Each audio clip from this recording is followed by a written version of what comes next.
días, ¿cómo están? ¿Nos pueden escuchar y visualizar también?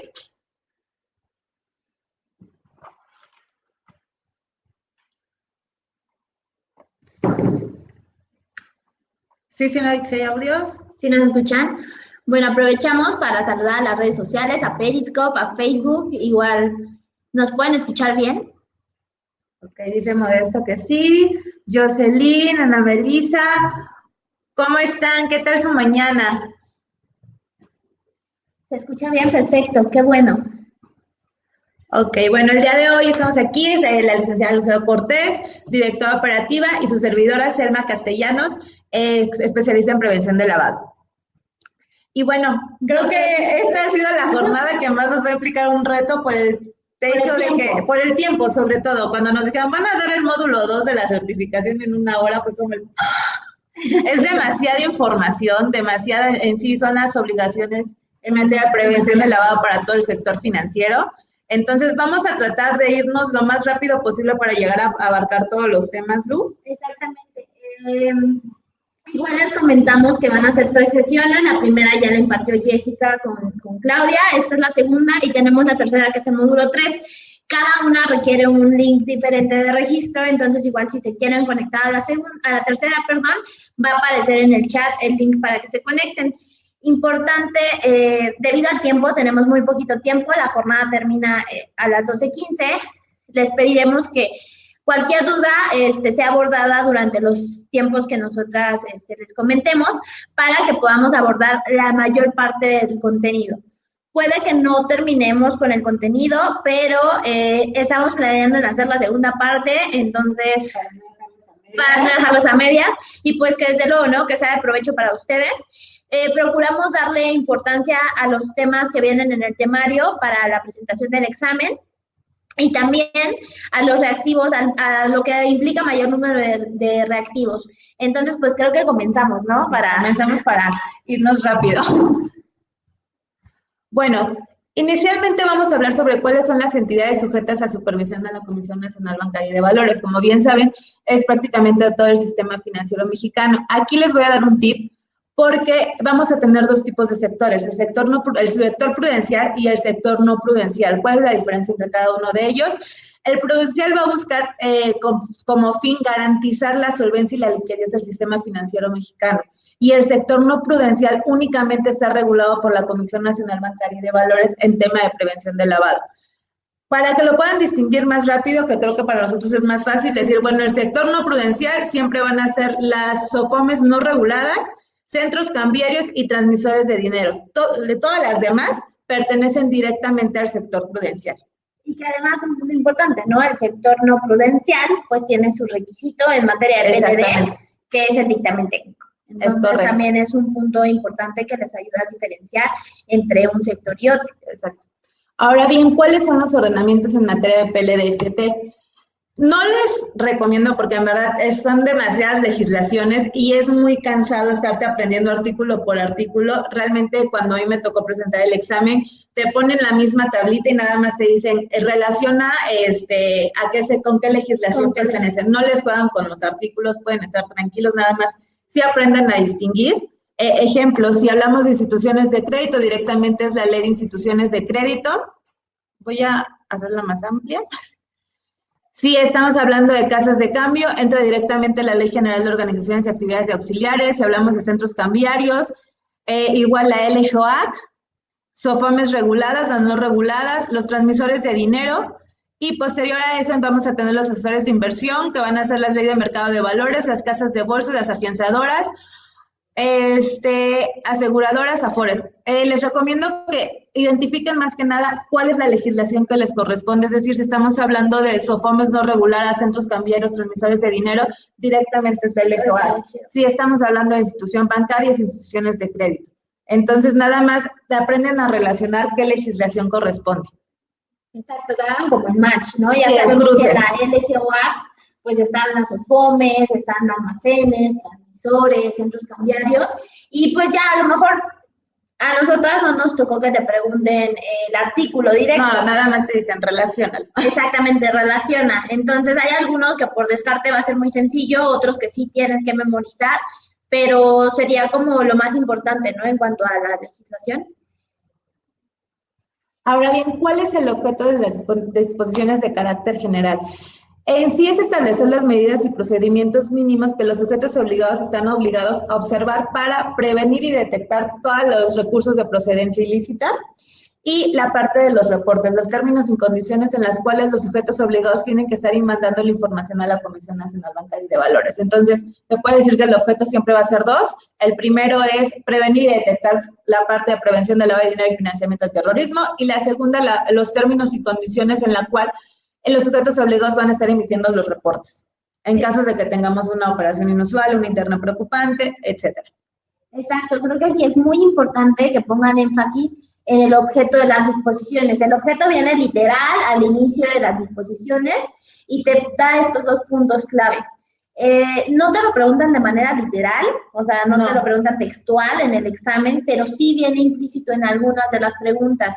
Entonces, está resumido y es importante que también pues lo memoricen, pero más que nada que lo vean aplicado. O sobre todo que lo entiendan. Exacto. ¿No? Porque al final de cuentas la pregunta es dime cuáles son cuál es el objeto principal de discusiones de carácter general, y te empiezan a dar una lista, ¿no? La prevención de lavado, la emisión de reportes, programa de capacitación, sanciones. Exacto, o sea, entonces, te ponen también como las preguntas que no van tan de acuerdo, ¿no? O sea, el hecho de decir, sancionar a las personas que cometan delitos. Sabes que ese no es el objeto de las disposiciones, o sea, el objeto de las disposiciones en sí es la parte de la prevención y la identificación de operaciones que pudieran estar coadyuvando a este tipo de delitos. Ahora bien, ¿cuáles son las obligaciones en materia de prevención de lavado? Inicialmente vamos a tener las políticas de identificación y conocimiento del cliente o del usuario, el enfoque basado en riesgos, estructuras internas que deben contar con un comité y un comité de comunicación y control y un oficial de cumplimiento, el reporte de operaciones, manual de cumplimiento, personas que ejercen el control y la transmisión accionaria, la auditoría en prevención de lavado, capacitación anual y sistemas automatizados. En resumen, esas son las principales obligaciones. Que si se dan cuenta, lo que yo me percaté es que pues, todas las disposiciones tienen la misma estructura, por decirlo así. Sí. Entonces, la única que cambia son las de FinTech, porque esas sí las hicieron bonitas. Porque empezaron como las recomendaciones de Gafi, ¿no? Sí, ahí sí dijeron, el primer capítulo es directamente riesgos, el segundo capítulo ya se sigue el mismo orden, ¿no? Exacto. Política de identificación, conocimiento, etcétera. Entonces, es muy importante que ustedes conozcan a fondo todas estas obligaciones. Y una vez que identifiquen cuál es el contenido de fondo, cómo se hace, por qué se hace, identifiquen ahora cuáles son las diferencias entre los sectores, que algunos presentan unos reportes más, que algunos tienen una estructura diferente que otros, o sea, diferentes obligaciones. Pero primero partan de identificarlas correctamente cada una. Y vamos a iniciar con la política de identificación del cliente. En resumen, siempre he dicho que la parte de la identificación es saber quién es. O sea, cuál es su nombre, dónde vive, etcétera. Me acuerdo mucho de la parte de los training que nos dan, que me sé es que te dicen, es que es como un novio, ¿no? Es como tu novio. Es como tu novio. Cuando tú apenas empiezas a salir con él, pues sabes que se llama fulanito de tal, que está estudiando tal carrera, etcétera. Que te dice que vive en un lugar súper bonito o que vive en las lomas. Carrazo, ¿no? Exactamente. Entonces, pues bueno, me conviene, pues muchacho, etcétera. Es cuando todo el mundo queremos quedar bien. Y decimos, entonces, esa sería la política de identificación. Y la política de conocimiento es cuando tú ya empiezas a salir con él y te empiezas a dar cuenta de cómo actúa, cómo se comporta. Entonces, podremos hacer esa distinción. La identificación es únicamente identificarlo tal cual, saber quién es, y la política de conocimiento es conocerlo a fondo. Exactamente.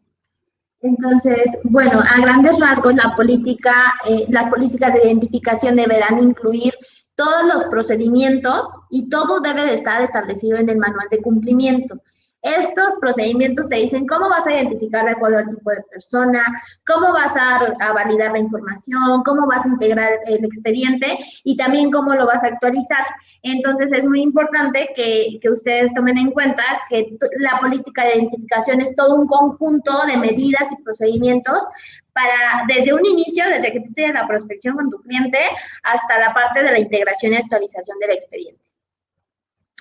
Ahora bien, ¿cómo vamos a estar identificando a las personas? Es muy importante, les doy, son 2 puntos. La primera, tienen que aprender a identificarlos por cada tipo de persona. Si se trata de una persona física con actividad empresarial, una persona moral, un fideicomiso, un propietario real, un proveedor de recursos, va a depender la identificación en función del tipo de persona que se trate. Pero adicional a esto también va a depender del tipo de operación que lleguen a celebrar.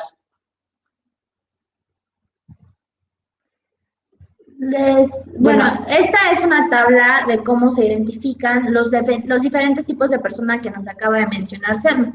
Personas físicas, mexicanas extranjeras, personas morales mexicana extranjera, sociedades y dependencias del anexo 1, proveedores de recursos. Aquí lo importante es que ustedes conozcan bien las diferencias. Por ejemplo, ¿qué diferencia hay entre cómo se identifica un proveedor de recursos y un propietario real? Sabemos bien que los propietarios reales se identifican exactamente igual que cualquier otro cliente, dependiendo del tipo de persona que sea. Pero, ¿qué pasa con los proveedores de recursos? Bueno, en el proveedor de recursos solamente recabo nombre, domicilio y me parece que identificación. Entonces, tendríamos que basarnos mucho en las diferencias y también entender, o sea, por qué vamos a recabar mayor información a uno que a otro. ¿Por qué podemos hacer un régimen simplificado en las sociedades y dependencias del anexo 1? Es porque estos tipos de sociedades ya están identificadas previamente, porque tienen que tener... pertenecen al sistema financiero mexicano, pertenecen a un organismo de gobierno, entonces por eso podemos aplicar un régimen simplificado, pero por ejemplo, la parte de los coacreditados o los obligados solidarios, que a veces dicen, bueno, no los identifican cuando sí están obligados a estarlos identificando. ¿Por qué? Porque al final de cuentas, cuando se lleva a cabo la operación, se vuelve prácticamente uno de un cliente más. Entonces, es importante aprender a distinguirlo y dicen, bueno, ok, ya tengo un coacreditado. ¿Y ahora cómo voy a identificar al coacreditado? Bueno, me voy a verificar si es una persona moral o es una persona física. Si es una persona física, le pido los mismos datos que me marcan las disposiciones para la identificación de personas físicas. Yo, bueno, no sé tú, Lu, pero yo no recuerdo que me hayan preguntado así de una persona física, ¿qué documentos les vas a solicitar? No, por eso les comento que es muy importante que, o sea, que conozcan las diferencias, pero de acuerdo al tipo de persona que es, porque los ejemplos vienen muy prácticos en los exámenes. Sí, de hecho, el módulo 2 a mí me tocó completamente práctico, ninguno fue teoría, era como, llega Juan Pérez, acaba de realizar una operación de tal monto, ¿qué tipo de reporte tiene que presentar el oficial de cumplimiento? Sí, o sea, sí te lo llegan a preguntar, pero implícito en un caso práctico. Y la mayoría de lo que a mí me tocó presentar en mi examen en el 2017, 18. Llevamos un año certificadas. 2018, la mayoría fueron casos enfocados a perfil transaccional y a reportes. Entonces, digo, todo viene en el temario y todo lo tienen que estudiar, pero aquí nuestra recomendación es que entiendan bien la persona, el tipo de personalidad de que se trata, la importancia que tiene dentro de para la entidad financiera y con esto, pues claro, las diferencias que lleva en su identificación, perdón. Les comentábamos del régimen simplificado. O sea, el régimen simplificado puede ser aplicado únicamente cuando los clientes hayan sido clasificados como de grado de riesgo bajo, así como para las sociedades, dependencias y entidades también clasificadas como de grado de riesgo bajo. Aquí, la forma en la que se va a identificar ese tipo de personas, únicamente se le va a pedir la denominación o razón social, la actividad o objeto social, el RFC, fiel, domicilio, número de teléfono, el correo electrónico en caso de que cuenten con él y el nombre de administrador, director general, representante o apoderado legal de la sociedad que se está identificando. Y en cuanto a documentos, se le solicita el testimonio, copia certificada del instrumento que contengan los poderes del representante legal o la identificación oficial vigente del representante legal. Entonces, es información mínima la que se les solicita. Es información mínima porque ellos previamente, por todo lo que comenta Selma, ¿no? O sea, ya están identificados, tienen que tener información pública, ya pertenecen al sector financiero mexicano. U organismo internacional. Entonces, es por eso que se puede aplicar siempre y cuando sean de grado de riesgo bajo. Entonces, se dan cuenta cómo también el régimen simplificado tiene que ir de la mano con el enfoque basado en riesgos. Ahora bien, las entidades financieras también están obligadas a integrar un expediente de sus clientes usuarios de acuerdo a lo establecido en las disposiciones de carácter general. ¿Cómo vamos a integrar este expediente? Bueno, principalmente la integración consiste en los datos y documentos, resultados de entrevistas, resultados de visitas, el cuestionario de alto riesgo en caso de que el cliente sea considerado de alto riesgo, y podrán recabar la información de forma digital ahorita con todas las reformas que hemos tenido con la integración de las ITFs. También ya le están dando la oportunidad a los demás sectores de que ya hagan uso hagan uso de estas herramientas tecnológicas. Están obligados a conservar toda la información por un periodo de 10 años y actualizarlos al menos una vez al año dependiendo del grado de riesgo del cliente. Y aquí me gustaría hacer énfasis en la parte de conservación. Dice 10 años durante toda la vigencia del contrato y una vez concluido. ¿Qué pasa, por ejemplo, en un crédito refraccionario, un crédito de habilitación de avío, en los cuales duran 5 años o son plazos muy grandes? Tu plazo para conservar va a ser cuando el crédito haya terminado. Entonces, a partir de ahí, conservas 10 años más. A mí en el examen sí me tocaron alguna pregunta respecto a esto. Entonces, te dice, ¿cuáles son los plazos por los que debes de conservar? Y todas te mencionan 10, 5 años, dependiendo, pero la diferencia es esto. 10 años a partir de la relación comercial. 10 años una vez que haya concluido el contrato. O sea, son como pequeñas diferencias que en su momento te hacen dudar. Y de hecho, cuando lo lees, dices, ay, y luego también mi mayor consejo es lean detenidamente las preguntas y sobre todo las respuestas son de opción múltiple. Entonces, como comenta Lucy, no dices, bueno, aquí veo 10 años, es esta. Y no ves si en efecto contiene la respuesta correcta. Si dicen que es la vigencia del contrato y una vez concluido, o nada más cuando se celebra el contrato. Exacto. Entonces, ahí es donde empiezan como las preguntas que te empiezan a confundir un poquito. Sí, o sea, ya en su momento todo te confunde. Entonces, creo que la mejor recomendación que les podemos dar es que lean con mucho detenimiento las preguntas, sepan bien qué les están preguntando y no se guíen solamente por leer, centro cambiario, es esto, entonces, o sea, no asocien luego, lean con mucho detenimiento tanto preguntas como respuestas. En mi caso me funcionó el descarte. A lo mejor ustedes tienen otro método para seleccionar la respuesta correcta, pero sí es súper importante el tip que les menciona Cel, y váyanse despacito. Tienen 4 horas, solo, o sea, háganlo a conciencia y también a lo mejor... Tienen como 2 minutos para cada pregunta. Porque... Exacto. También hasta cierto punto digan, ok, este es mi límite para la primera hora, para la segunda hora, así, y digan, ok, este va a ser mi límite, voy lento, voy con calma, pero lo estoy haciendo a conciencia. Igual, o sea, si ven que hay una pregunta que les está costando mucho trabajo, márquenla, porque así les permite marcarla, y síganse la siguiente. Sí, y ya cuando terminen, regresen. Se fue lo que yo hice. Hay algunas que decían, esta no me la sé, la marco y ya si me sobra tiempo al final la respondo. Sí, porque si no ponen en juego, si son más o menos 2 minutos por pregunta, ponen en juego 2 o 3 respuestas más. Entonces sí, sería un también muy buen tip. Pero, ¿qué pasa cuando está la debida diligencia del cliente, que es la que aplicamos normalmente a todos nuestros clientes, dependiendo del tipo de persona, pero también está la debida diligencia reforzada? Cuando hay algún cliente que por sus características, que por su operación, te implica que tú tengas que aplicar medidas intensificadas. Aquí, por ejemplo, tenemos que debemos establecer mecanismos de seguimiento y agrupación de operaciones más estrictos en aquellos clientes que rebasen durante un mes calendario un monto igual o superior a $1,000,000 de pesos o bien a $100,000. ¿Qué pasa cuando durante un mes calendario rebasan este monto? Se tienen que establecer mecanismos mucho más estrictos. Es decir, que lo que ustedes tienen parametrizado en el sistema vaya siendo en menor tiempo, menor número de operaciones, esto con la finalidad de saber por qué es que tu cliente está haciendo este tipo de operaciones que conllevan un mayor riesgo. En este caso, pues se tiene que solicitar diferente información adicional.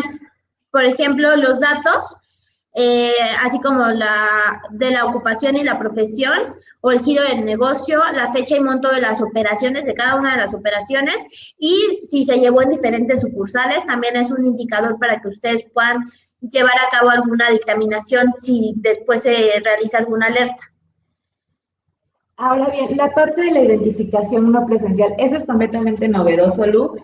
Sabemos que en el 2018 se publicaron la ley para regular las instituciones de tecnología financiera. Obviamente ya le están aperturando un nuevo sector, que son las famosas fintech.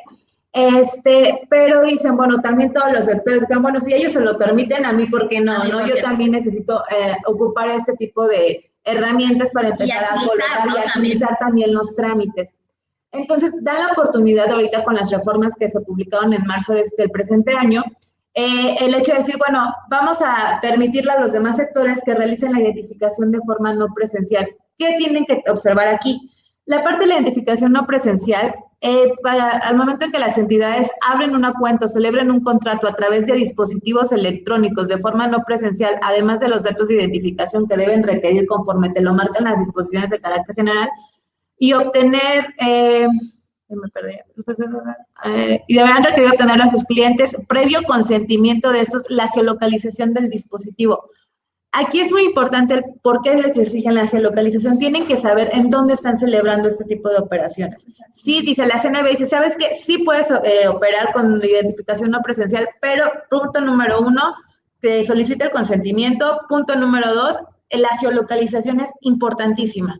Tu sistema tiene que permitir, o si vas a aplicarlo a través de, vas a utilizarlo a través de aplicaciones, estas también tienen que tener habilitada la parte de la geolocalización. Ahora bien, para personas físicas es importante que cuenten con la clave de lector, el consentimiento previo, el correo electrónico, teléfono celular, en su caso el número de cuenta y clave de la entidad en la que van a solicitar que se le dispersen los recursos, la manifestación de la persona física en la que señale si actúa por cuenta propia de un tercero, la versión digital del documento válido de identificación personal oficial vigente en donde provengan los datos, la cual deberá conservarse.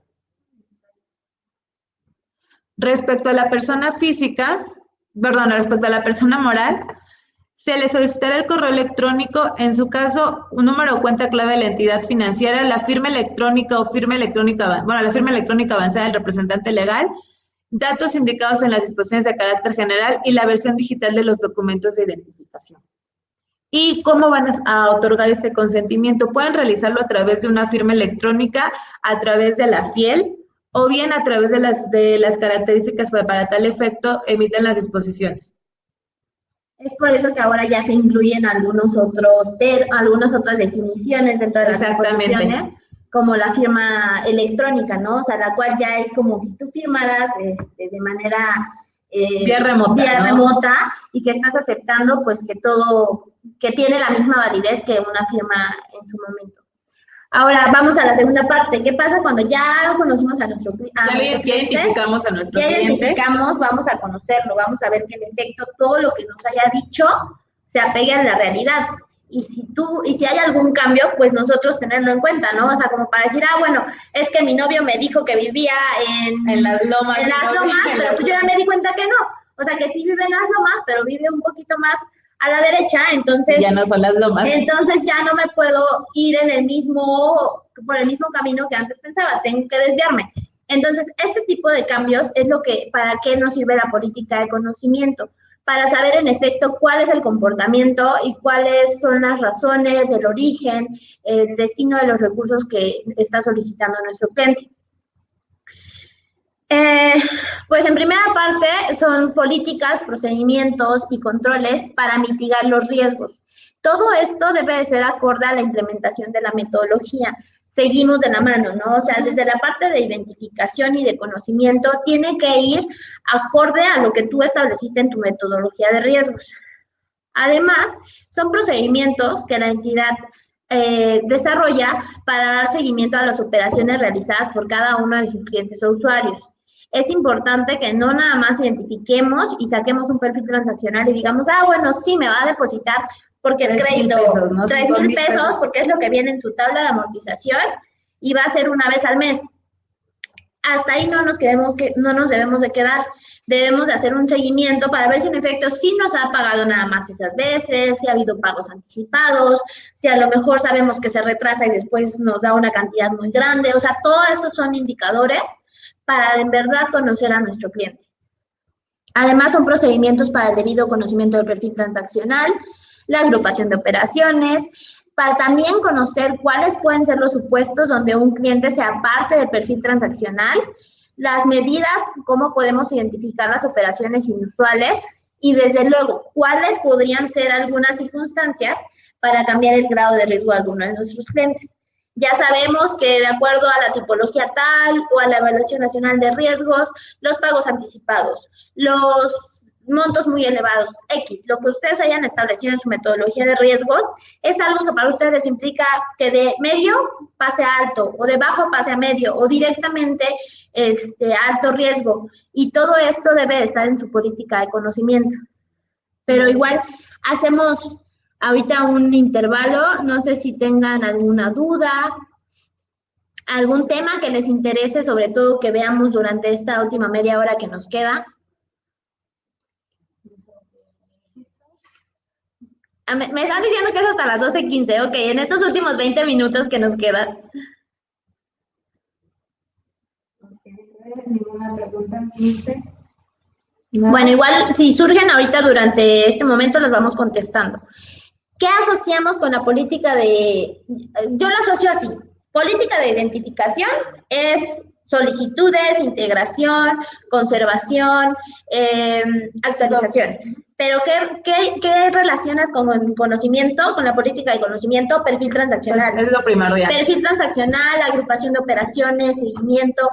Siempre vean esa diferencia entre la política de identificación y la política de conocimiento, porque en el examen también lo preguntan. Sí, de hecho, ahorita que mencionas, en la parte de perfil transaccional a mí sí me tocaron varias preguntitas, sí, pero no me lo ponían así de, defíneme, ¿cuál es la definición de perfil transaccional? No. Te decían, por ejemplo, Juan Pérez acaba de solicitar un crédito en tal Sofón por la cantidad de 10,000 pesos, pagar una amortización de 2,000 pesos quincenales por un periodo de tantos, y él declara, ¿no?, que gana aproximadamente 10,000 pesos mensuales, que sus gastos son estos, que sus ingresos son estos.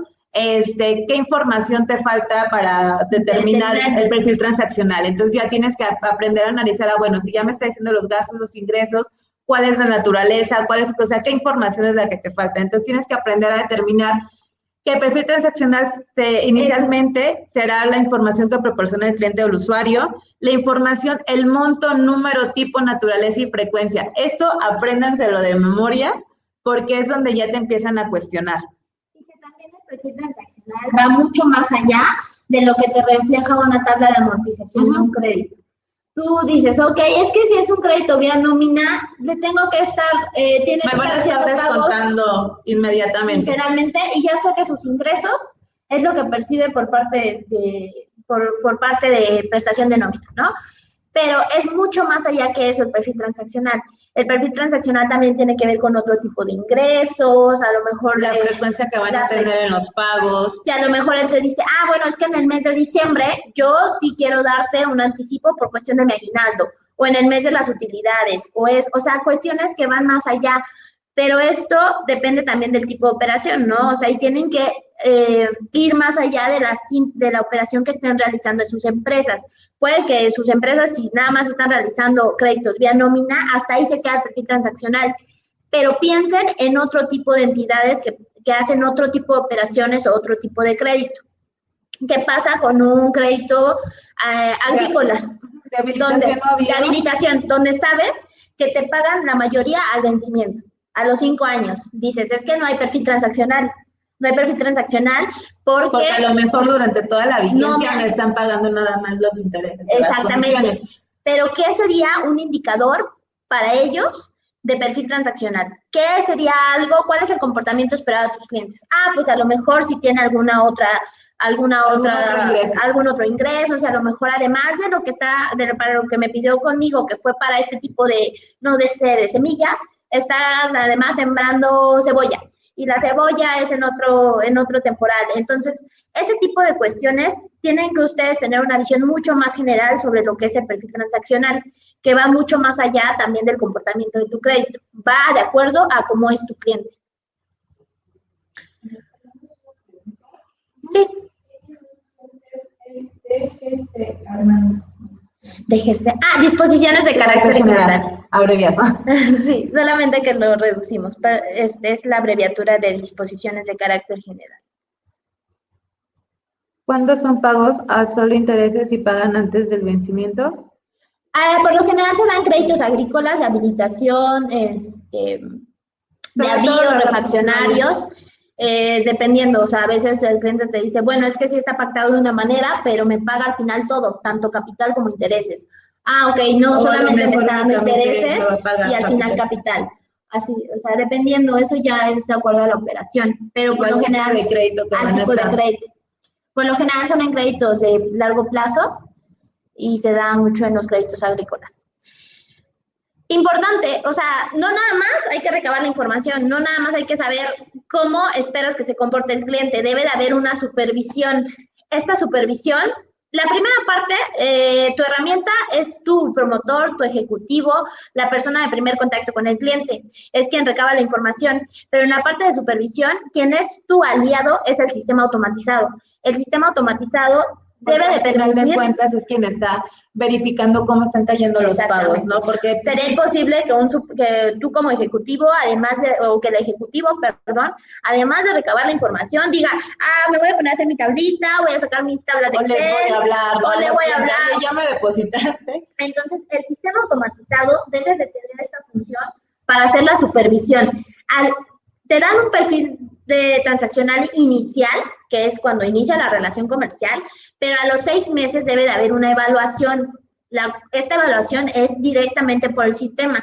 Entonces, a los 6 meses que se hace esa evaluación de perfil transaccional, ahora sí tienes un perfil transaccional real, que es el que está llevando a cabo en la realidad y en la práctica tu cliente. Entonces, acuérdense de eso. Perfil transaccional inicial, perfil transaccional real, y ya de ahí van siendo los cambios de acuerdo a pues, si surge algo que sea aparte de lo que está haciendo tu cliente.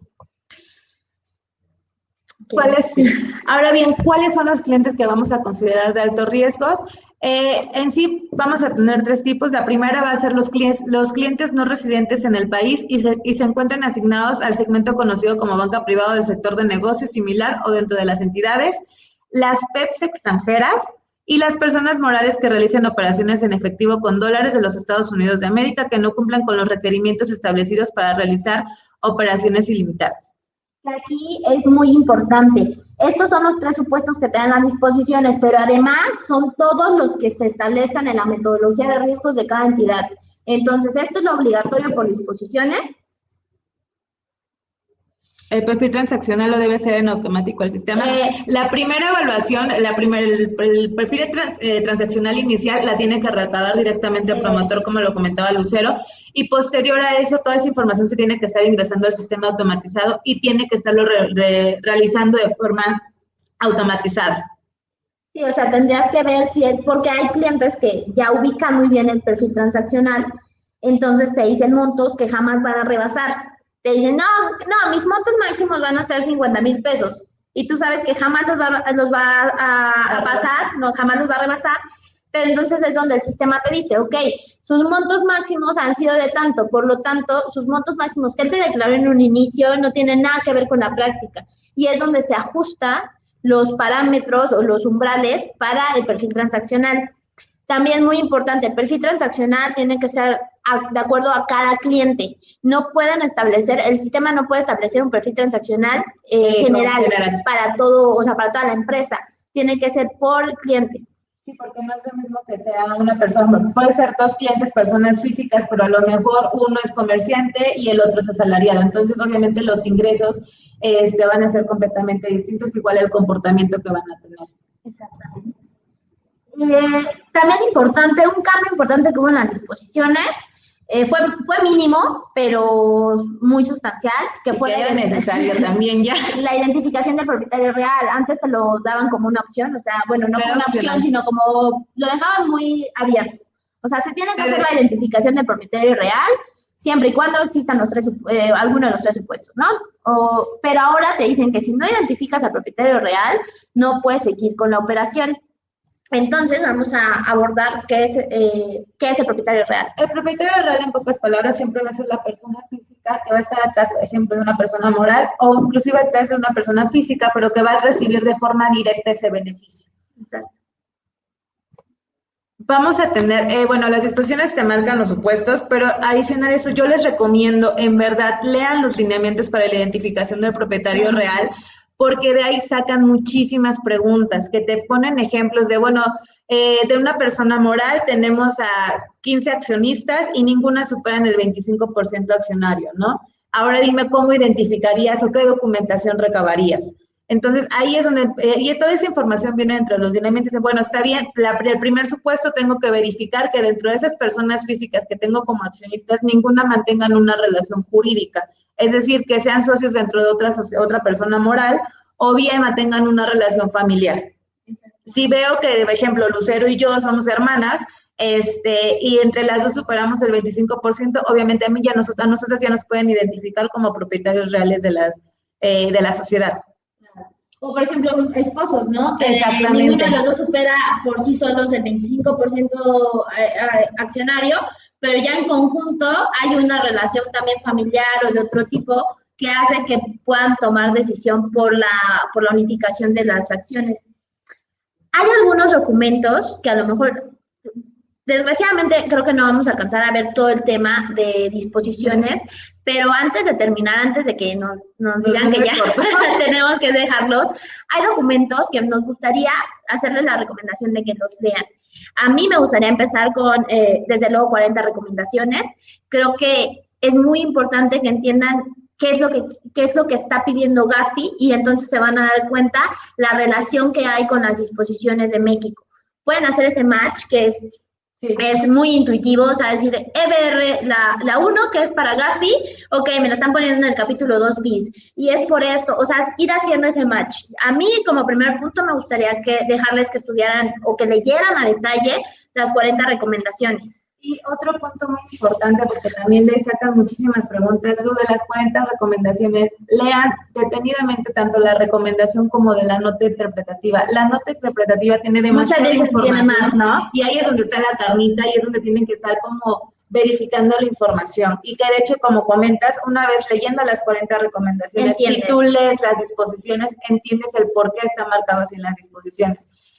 Otro documento que también es el de lineamientos de la identificación del propietario real, manejan todo o sea, pueden revisar la parte de las disposiciones de carácter general, porque así te dicen cuál puede ser identificado como propietario real, la persona que ejerce el control, pero adicional a eso, lean los lineamientos, se te dicen todos los supuestos en caso de, ok, bueno, no lo puedo identificar por razón del número de acciones que tiene, bueno, ahora me voy por las personas, por el cargo que ostentan, ¿no? Si es un director general, un representante legal, el presidente del consejo, un administrador único.